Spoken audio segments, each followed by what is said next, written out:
Assalamualaikum warahmatullahi wabarakatuh. Maha suci Allah, segala puji baginya atas limpahan rahmat yang tak terhingga. Kali ini akan dibacakan kisah-kisah ajaib Rabiah Al-Adawiyah. Sumber kisah yang akan dibacakan ini yaitu dari Ustadz Asrifin Eshak, Jalan Menuju Marifatullah. Dan dari kitab Tazkiratul Aulia yang ditulis oleh Syekh Fariduddin Attar. Rabiah Al-Adawiyah, tokoh sufi perempuan dalam dunia tasawuf yang begitu kokoh dengan rasa cintanya kepada Allah Subhanahu wa Ta'ala, satu-satunya sufi dari kalangan wanita yang namanya harum.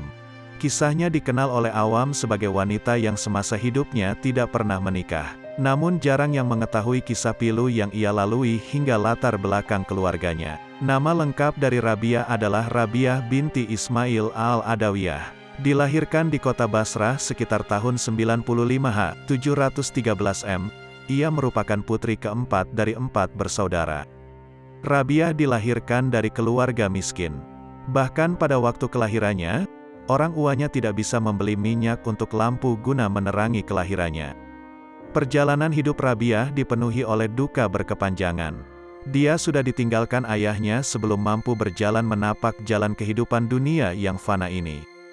Taha Abaki Surur dalam kitabnya Syahsiyah Asyufiyah menceritakan bahwa ayah Rabiah hanya meninggalkan sampan rapuh untuk menyeberangkan orang di sungai Dijlah.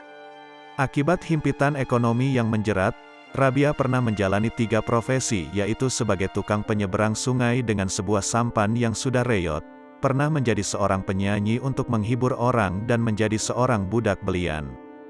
Tak banyak yang bisa diperbuat Rabiah di masa remajanya. Seorang wanita yang sejak kecil telah berusaha untuk bangkit berjalan meniti kehidupan dunia ini di atas kakinya yang masih rapuh. Tuntutan ekonomi memaksa diri Rabiah menjalani profesi yang paling rendah di hadapan manusia dan suatu profesi yang dianggap paling bawah. Hidupnya yang malang selalu diliputi oleh kesengsaraan, terjerat oleh duka, terkungkung dalam lara yang hanya diam mendesah dalam pilu. Dalam menjalani hidup sebagai seorang budak, Rabiah senantiasa menjalaninya dengan penuh tabah dan sabar. Siang dia menjalani hidup memenuhi kewajiban sebagai seorang budak, malam ia lalui hidup sebagai seorang hamba Tuhan. Dia sadar betul akan kedudukannya sebagai budak itu dan dia juga sadar bahwa dia sebagai seorang hamba Allah. Rabiah sering menjerit walau tanpa suara, dan dia pun tak jarang menangis walau tanpa air mata. Duka Rabiah adalah duka bisu dan penderitaannya tak pernah terkatakan. Rabiah merasakan suatu kesedihan yang sangat rahasia yang tak seorang pun mengetahui tentangnya. Sampai pada suatu saat Rabiah bertemu dengan seorang ulama sufi terkenal yang bernama Sauban. Sejak saat itu dia memutuskan untuk menghentikan profesinya sebagai penyanyi. Dia sadar sekaligus insaf. Rabiah mulai membiasakan diri untuk bermunajat, berdoa mengeluhkan nasib kepada Allah Subhanahu wa Ta'ala. Dia yakin benar suatu ketika Allah akan senantiasa mendengar keluh kesahnya, mendengarkan segala rintihan batinnya dan mendengarkan keluh kesahnya. Karena keyakinannya, dia mulai merasakan bahwa setiap malam ketika sedang bermunajat dan berdoa mengadukan nasibnya, seakan-akan ada yang berbisik, lirih sekali menyerupai desahan. Jangan engkau bersedih hati, karena kelak orang-orang yang dekat denganku akan merasa cemburu melihat kedudukanmu. Tanpa sedikit pun ia sadari, ada sebuah perubahan dalam dirinya. Ia mulai tidak menghiraukan sekelilingnya, ia tidak hirau dengan keadaan dan kondisinya. Ia merasakan ada sebuah tenaga yang membuatnya lebih merasakan akan hidup yang sebelumnya tak pernah ia rasakan. Suatu malam begitu sejuk kata-kata tulus keluar dari mulut Rabiah, seorang budak wanita.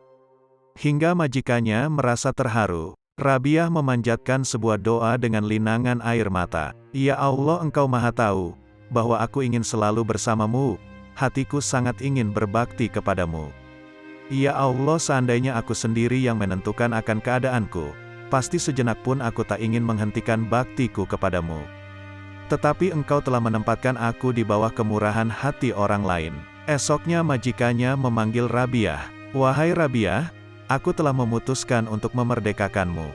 Seandainya engkau memutuskan untuk tetap tinggal di rumahku ini, tentu kami semua akan merasa gembira dan akan menemanimu sebagai seorang yang bebas dan merdeka. Tapi seandainya engkau mau memutuskan untuk meninggalkan rumah ini dan pergi entah kemana, maka kami hanya bisa berdoa akan keselamatanmu, dan segala permintaanmu untuk itu akan kami kabulkan, kata majikannya. Setelah dibebaskan oleh majikannya, ternyata Rabiah lebih memilih pulang ke kampung halamannya daripada tetap di rumah majikannya itu. Dia kembali ke tempat kelahirannya untuk memulai kehidupan baru. Rabiah memulai kehidupan zuhud, dan mengabdikan hidupnya untuk beribadah kepada Allah Subhanahu wa Ta'ala, Sang Kekasih yang selama ini ia rindukan. Pada suatu malam, ketika Rabiah sedang salat di sebuah pertapaan, ia merasa sangat letih sehingga ia jatuh tertidur. Sedemikian nyenyak tidurnya sehingga ketika matanya berdarah tertusuk alang-alang dari tikar yang ditidurinya, ia sama sekali tidak menyadarinya. Seorang pencuri masuk menyelinap ke dalam pertapaan itu dan mengambil cadar Rabiah. Ketika hendak pergi dari tempat itu didapatinya bahwa jalan keluar telah tertutup. Dilepaskannya cadar itu dan ditinggalkannya tempat itu dan ternyata jalan keluar telah terbuka kembali. Cadar Rabiah diambilnya lagi, tetapi jalan keluar tertutup kembali. Sekali lagi dilepaskannya cadar itu. 7 kali perbuatan seperti itu diulanginya. Kemudian terdengarlah olehnya sebuah suara dari pojok pertapaan itu. Hai manusia, tiada gunanya engkau mencoba-coba. Sudah bertahun-tahun Rabiah mengabdi kepada kami. Setan sendiri tidak berani datang menghampirinya. Tetapi betapakah seorang maling memiliki keberanian hendak mencuri cadarnya? Pergilah dari sini hai manusia jahanam. Tiada guna engkau mencoba-coba lagi. Jika seorang sahabat sedang tertidur, maka sang sahabat bangun dan berjaga-jaga. 2 orang pemuka agama datang mengunjungi Rabiah dan keduanya merasa lapar. Mudah-mudahan Rabiah akan menyuguhkan makanan kepada kita, mereka berkata. Makanan yang disuguhkan Rabiah pasti diperolehnya secara halal. Ketika mereka duduk, di depan mereka telah terhampar serbet dan di atasnya ada 2 potong roti. Melihat hal ini mereka sangat gembira. Tetapi saat itu pula seorang pengemis datang dan Rabiah memberikan kedua potong roti itu kepadanya. Kedua pemuka agama itu sangat kecewa, namun mereka tidak berkata apa-apa. Tak berapa lama kemudian masuklah seorang pelayan wanita membawakan beberapa buah roti yang masih panas. Majikanku telah menyuruhku untuk mengantarkan roti-roti ini kepadamu, si pelayan menjelaskan. Rabiah menghitung roti-roti tersebut. Semua berjumlah 18 buah. Mungkin sekali roti-roti ini bukan untukku, Rabiah berkata. Si pelayan berusaha meyakinkan Rabiah namun, percuma saja. Akhirnya roti-roti itu dibawanya kembali.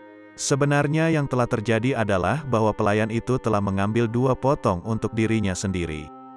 Kepada nyonya majikannya ia meminta 2 potong roti lagi kemudian kembali ke tempat Rabiah. Roti-roti itu dihitung oleh Rabiah, ternyata semuanya ada 20 buah dan setelah itu barulah ia menerimanya. Roti-roti ini memang telah dikirimkan majikanmu untukku, kata Rabiah. Kemudian Rabiah menyuguhkan roti-roti tersebut kepada kedua tamunya tadi. Keduanya makan namun masih dalam keadaan terheran-heran. Apakah rahasia di balik semua ini? Mereka bertanya kepada Rabiah, kami ingin memakan rotimu sendiri tetapi engkau memberikannya kepada seorang pengemis. Kemudian engkau mengatakan kepada si pelayan tadi bahwa ke-18 roti itu bukanlah dimaksudkan untukmu. Tetapi kemudian ketika semuanya berjumlah 20 buah, barulah engkau mau menerimanya. Rabiah menjawab, sewaktu kalian datang, aku tahu bahwa kalian sedang lapar.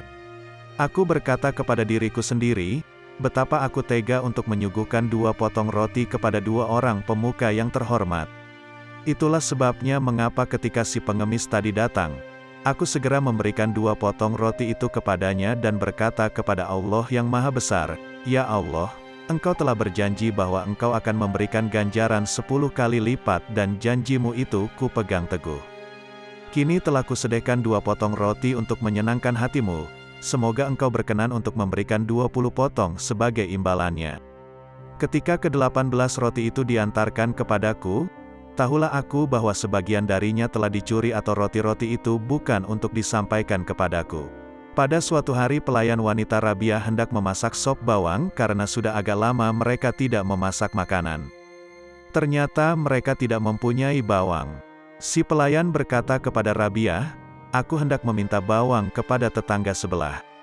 Tetapi Rabiah mencegah, setelah 40 tahun aku berjanji kepada Allah tidak akan meminta sesuatu pun kecuali kepadanya. Lupakanlah bawang itu. Segera setelah Rabiah berkata demikian, seekor burung meluncur dari langit, membawa bawang yang telah terkupas di paruhnya, lalu menjatuhkannya ke dalam belanga. Menyaksikan peristiwa itu Rabiah berkata, aku takut jika semua ini adalah semacam tipu muslihat. Rabiah tidak mau menyentuh sup bawang tersebut. Hanya roti saja yang dimakannya. Pada suatu hari Rabiah berjalan ke atas gunung. Segera ia dikerumuni oleh kawanan rusa, kambing hutan, ibex, sebangsa kambing hutan yang bertanduk panjang, dan keledai-keledai liar. Binatang-binatang itu menatap Rabiah dan hendak menghampirinya. Tanpa disangka-sangka Hasan al-Basri datang pula ke tempat itu. Begitu melihat Rabiah segera ia datang menghampirinya. Tapi setelah melihat kedatangan Hasan, binatang-binatang tadi lari ketakutan dan meninggalkan Rabiah. Hal ini membuat Hasan kecewa. Mengapa binatang-binatang itu menghindari diriku sedang mereka begitu jinak terhadapmu? Hasan bertanya kepada Rabiah. Apakah yang telah engkau makan pada hari ini? Rabiah balik bertanya, sup bawang. Engkau telah memakan lemak binatang-binatang itu. Tidak mengherankan jika mereka lari ketakutan melihatmu. Di hari lain, ketika Rabiah lewat di depan rumah Hasan. Saat itu Hasan termenung di jendela. Ia sedang menangis dan air matanya menetes jatuh mengenai pakaian Rabiah. Mula-mula Rabiah mengira hujan turun. Tetapi setelah ia menengadah ke atas dan melihat Hasan, sadarlah ia bahwa yang jatuh menetes itu adalah air mata Hasan. Guru, menangis adalah pertanda dari kelesuan spiritual. Ia berkata kepada Hasan, tahanlah air matamu. Jika tidak, di dalam dirimu akan menggelora samudera sehingga engkau tidak bisa mencari dirimu sendiri kecuali pada seorang raja yang maha perkasa. Teguran itu tidak enak didengar Hasan, namun ia tetap menahan diri. Di belakang hari ia bertemu dengan Rabiah di tepi sebuah danau. Hasan menghamparkan sajadahnya di atas air dan berkata kepada Rabiah, Rabiah, marilah kita melakukan salat sunnah 2 rakaat di atas air. Rabiah menjawab, Hasan, jika engkau memperlihatkan kesaktian-kesaktianmu di tempat ramai ini, maka kesaktian-kesaktian itu haruslah yang tak dimiliki oleh orang-orang lain. Sesudah berkata, Rabiah melemparkan sajadahnya ke udara. Kemudian ia melompat ke atasnya dan berseru kepada Hasan, naiklah kemari Hasan, agar orang-orang dapat menyaksikan kita. Hasan yang belum mencapai kepandaian seperti itu tidak bisa berkata apa-apa. Kemudian Rabiah mencoba menghiburnya dan berkata, Hasan, yang engkau lakukan tadi bisa pula dilakukan oleh seekor ikan dan yang kulakukan tadi bisa pula dilakukan oleh seekor lalat. Yang terpenting bukanlah keahlian-keahlian seperti itu. Kita harus mengabdikan diri kepada hal-hal yang terpenting itu. Pada suatu malam Hasan beserta 3 orang sahabatnya berkunjung ke rumah Rabiah. Tetapi rumah itu gelap, tiada berlampu. Mereka senang sekali seandainya pada saat itu ada lampu. Maka Rabiah meniup jari tangannya. Sepanjang malam itu hingga fajar, jari tangan Rabiah memancarkan cahaya terang benderang bagaikan lentera dan mereka duduk di dalam benderangnya. Jika ada seseorang yang bertanya, bagaimana hal seperti itu bisa terjadi? Maka jawabanku adalah, persoalannya adalah sama dengan tangan Musa. Jika ia kemudian menyangkal, tetapi Musa adalah seorang nabi, maka jawabanku, barang siapa yang mengikuti jejak nabi akan mendapatkan sepercik kenabian, seperti yang pernah dikatakan Nabi Muhammad Sallallahu Alaihi Wasallam sendiri. Barang siapa yang menolak harta benda yang tidak diperoleh secara halal, walaupun harganya 1 sen, sesungguhnya ia telah mencapai suatu tingkat kenabian. Nabi Muhammad Sallallahu Alaihi Wasallam juga pernah berkata, sebuah mimpi yang benar adalah 1/40 dari kenabian. Pada suatu ketika Rabiah mengirimkan sepotong lilin, sebuah jarum dan sehelai rambut kepada Hasan, dengan pesan, hendaklah engkau seperti sepotong lilin, senantiasa menerangi dunia walaupun dirinya sendiri terbakar. Hendaklah engkau seperti sebuah jarum, senantiasa berbakti walaupun tidak memiliki apa-apa. Apabila kedua hal itu telah engkau lakukan, maka bagimu 1000 tahun hanyalah seperti sehelai rambut ini. Apakah engkau menginginkan agar kita menikah? Tanya Hasan kepada Rabiah. Tali pernikahan hanyalah untuk orang-orang yang memiliki keakuan. Di sini keakuan telah sirna, telah menjadi tiada dan hanya ada melalui Dia. Aku adalah miliknya. Aku hidup di bawah naungannya. Engkau harus melamar diriku kepadanya, bukan langsung kepada diriku sendiri. Bagaimanakah engkau telah menemukan rahasia ini? Rabiah, tanya Hasan. Aku lepaskan segala sesuatu yang telah kuperoleh kepadanya. Jawab Rabiah, bagaimana engkau telah dapat mengenalnya? Hasan, engkau lebih suka bertanya, tetapi aku lebih suka menghayati, jawab Rabiah. Suatu hari Rabiah bertemu dengan seseorang yang kepalanya dibalut. Mengapa engkau membalut kepalamu? Tanya Rabiah. Karena aku merasa pusing, jawab lelaki itu. Berapakah umurmu? Rabiah bertanya lagi. 30 tahun. Jawabnya, apakah engkau banyak menderita sakit dan merasa susah di dalam hidupmu? Tidak. Jawabnya lagi, selama 30 tahun engkau menikmati hidup yang sehat. Engkau tidak pernah mengenakan selubung kesyukuran, tetapi baru malam ini saja kepalamu terasa pusing. Engkau telah mengenakan selubung keluh kesah, kata Rabiah.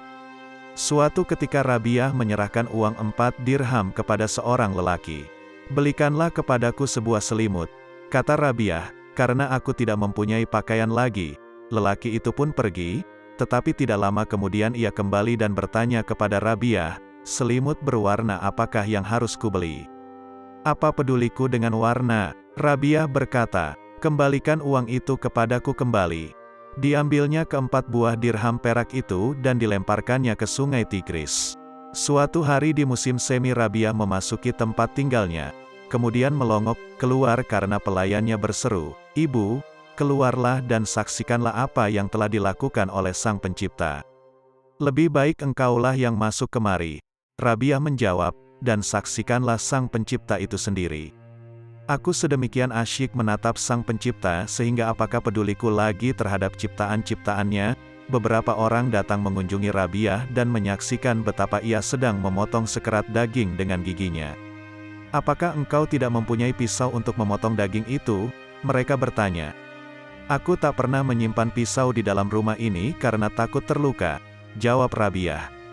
Rabiah berpuasa seminggu penuh. Selama berpuasa itu ia tidak makan dan tidak tidur. Setiap malam ia tekun menunaikan salat dan berdoa. Lapar yang dirasakannya sudah tidak tertahankan lagi. Seorang tamu masuk ke rumah Rabiah membawa semangkuk makanan. Rabiah menerima makanan itu. Kemudian ia pergi mengambil lampu. Ketika ia kembali ternyata seekor kucing telah menumpahkan isi mangkuk itu. "Akan kuambil kendi air dan aku akan berbuka puasa," Rabiah berkata.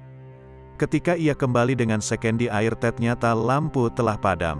Ia hendak meminum air kendi itu di dalam kegelapan, tetapi kendi itu terlepas dari tangannya jatuh, pecah berantakan.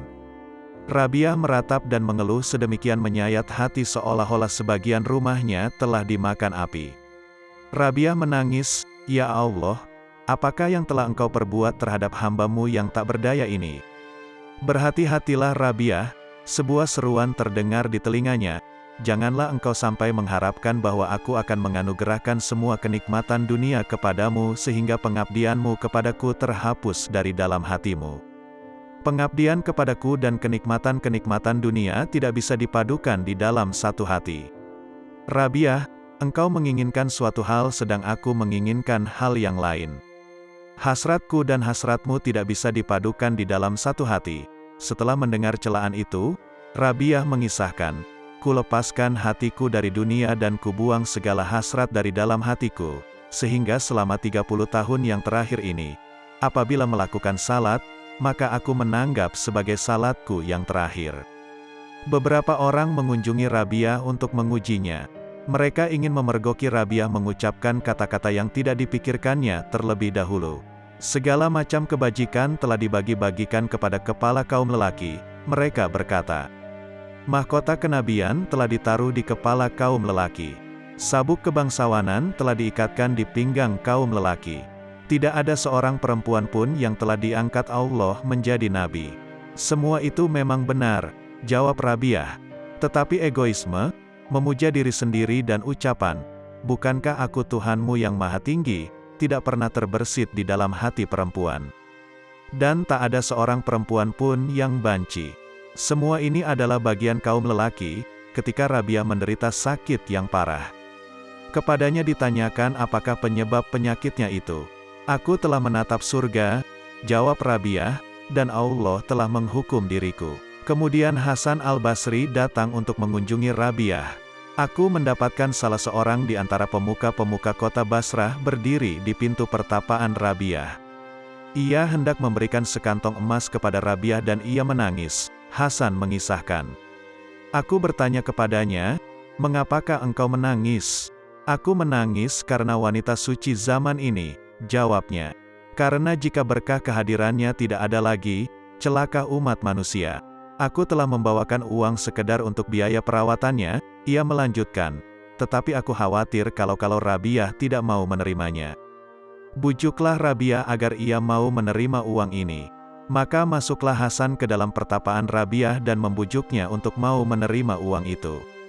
Rabiah menatap Hasan dan berkata, "Dia telah menafkahi orang-orang yang menghujahnya. Apakah dia tidak akan menafkahi orang-orang yang mencintainya? Sejak aku mengenalnya, aku telah berpaling dari manusia ciptaannya. Aku tidak tahu apakah kekayaan seseorang itu halal atau tidak, maka bagaimana aku bisa menerima pemberiannya? Pernah aku menjahit pakaian yang robek dengan diterangi lampu dunia. Beberapa saat hatiku lengah tetapi akhirnya aku pun sadar. Pakaian itu kurobek kembali pada bagian-bagian yang telah kujahit itu dan hatiku menjadi lega. Mintalah kepadanya agar ia tidak membuat hatiku lengah lagi." Abdul Wahid Amir mengisahkan bahwa ia bersama Sofyan Ats-Tsauri mengunjungi Rabiah ketika sakit. Tetapi karena segan mereka tidak berani menegurnya atau menyapa Rabiah, engkaulah yang berkata, kataku kepada Sofyan. Jika engkau berdoa, Sofyan berkata kepada Rabiah, niscaya penderitaanmu ini akan hilang. Rabiah menjawab, tidak tahukah engkau siapa yang menghendaki aku menderita seperti ini? Bukankah Allah? Ya, Sofyan membenarkan. Bagaimana mungkin, engkau yang mengetahui hal ini, menyuruhku untuk memohonkan hal yang bertentangan dengan kehendaknya? Bukankah tidak baik apabila kita menentang sahabat kita sendiri? Apakah yang engkau inginkan Rabiah? Sofyan bertanya pula. Sofyan, engkau adalah seorang yang terpelajar, tetapi mengapa engkau bertanya, apakah yang engkau inginkan? Demi kebesaran Allah, Rabiah berkata tandas, telah 12 tahun lamanya aku menginginkan buah kurma segar. Engkau tentu tahu bahwa di kota Basra buah kurma sangat murah harganya. Tetapi hingga saat ini aku tidak pernah memakannya. Aku ini hanyalah hambanya, maka kafirlah aku. Engkau harus menginginkan segala sesuatu yang diinginkannya semata-mata agar engkau bisa menjadi hambanya yang sejati. Tetapi lain lagi persoalannya jika Tuhan sendiri memberikannya. Sofyan terdiam. Kemudian ia berkata kepada Rabiah, karena aku tak bisa berbicara mengenai dirimu, maka engkaulah yang berbicara mengenai diriku. Engkau adalah manusia yang baik kecuali dalam satu hal, engkau mencintai dunia. Engkau pun suka membacakan hadis-hadis. Yang terakhir ini dikatakan Rabiah dengan maksud bahwa membacakan hadis-hadis tersebut adalah suatu perbuatan yang mulia. Sofyan sangat tergugah hatinya berseru, "Ya Allah, kasihanilah aku."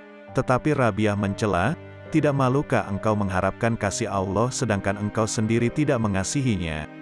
Malik bin Dinar berkisah sebagai berikut, aku mengunjungi Rabiah. Kusaksikan dia menggunakan gayung pecah untuk minum dan bersuci, sebuah tikar dan sebuah batu bata yang kadang-kadang dipergunakannya sebagai bantal. Menyaksikan semua itu hatiku menjadi sedih. Aku mempunyai teman-teman yang kaya, aku berkata kepada Rabiah, jika engkau menginginkan sesuatu akan kumintakan kepada mereka. Malik, engkau telah melakukan kesalahan yang besar. Jawab Rabiah, bukankah yang menafkahi aku dan yang menafkahi mereka adalah satu? Ya, jawabku, apakah yang menafkahi orang-orang miskin itu lupa kepada orang-orang miskin karena kemiskinan mereka? Dan apakah dia ingat kepada orang-orang kaya karena kekayaan mereka? Tanya Rabiah. Tidak, jawabku. Jadi, Rabiah meneruskan, karena dia mengetahui keadaanku, bagaimanakah aku harus mengingatkannya? Beginilah yang dikehendakinya, dan aku menghendaki seperti yang dikehendakinya. Pada suatu hari, Hasan al-Basri, Malik bin Dinar dan Syakik al-Balhi mengunjungi Rabiah yang sedang terbaring dalam keadaan sakit. Seorang manusia tidak bisa dipercaya kata-katanya jika ia tidak tabah menanggung cambukan Allah, kata Hasan mernulai pembicaraan. Kata-katamu itu berbau egoisme, Rabiah membalas. Kemudian giliran Syakik untuk mencoba, seorang wanita tidak bisa dipercaya kata-katanya jika ia tidak bersyukur karena cambukan Allah. Ada yang lebih baik daripada itu, jawab Rabiah. Malik bin Dinar maju, seorang renanusia tidak bisa dipercaya kata-katanya jika ia tidak merasa bahagia ketika menerima cambukan Allah. Masih ada yang lebih baik daripada itu, Rabiah mengulangi jawabannya. Jika demikian, katakanlah kepada kami. Mereka mendesak Rabiah. Maka berkatalah Rabiah, seorang manusia tidak bisa dipercaya kata-katanya jika ia tidak lupa kepada cambukan Allah ketika ia merenungkannya. Seorang cendekiawan terkemuka di kota Basrah mengunjungi Rabiah yang sedang terbaring sakit. Sambil duduk di sisi tempat tidur Rabiah, ia mencaci maki dunia. Rabiah berkata kepadanya, "Sesungguhnya engkau sangat mencintai dunia ini. Jika engkau tidak mencintai dunia, tentu engkau tidak akan menyebut-nyebutnya berulang kali seperti ini. Seorang pembelilah yang senantiasa mencela barang-barang yang hendak dibelinya. Jika engkau tidak merasa berkepentingan dengan dunia ini, tentulah engkau tidak akan memuji-muji atau memburuk-burukannya. Engkau menyebut-nyebut dunia ini seperti kata sebuah peribahasa. Barang siapa mencintai sesuatu hal, maka ia sering menyebut-nyebutnya." Ketika tiba saatnya Rabiah harus meninggalkan dunia fana ini, orang-orang yang menungguinya meninggalkan kamarnya dan menutup pintu kamar itu dari luar. Setelah itu mereka mendengar suara yang berkata, "Wahai jiwa yang damai, kembalilah kepada Tuhanmu dengan berbahagia." Beberapa saat kemudian tak ada lagi suara yang terdengar dari kamar Rabiah. Mereka lalu membuka pintu kamar itu dan mendapatkan Rabiah telah berpulang. Setelah Rabiah meninggal dunia, ada yang bertemu dengannya dalam sebuah mimpi. Kepadanya ditanyakan, "Bagaimana engkau menghadapi Munkar dan Nakir?" Rabiah menjawab, "Kedua malaikat itu datang kepadaku, dan bertanya, 'Siapakah Tuhanmu?' Aku menjawab, 'Pergilah kepada Tuhanmu dan katakan kepadanya, di antara beribu-ribu makhluk yang ada, janganlah engkau melupakan seorang wanita tua yang lemah. Aku hanya memiliki engkau di dunia yang luas. Tidak pernah lupa kepadamu, tetapi mengapakah engkau mengirim utusan sekedar menanyakan, 'Siapa Tuhanmu?' kepadaku?" Itulah beberapa kisah tentang Rabiah al-Adawiyah. Semoga kita bisa belajar dari beliau. Terima kasih. Assalamualaikum warahmatullahi wabarakatuh.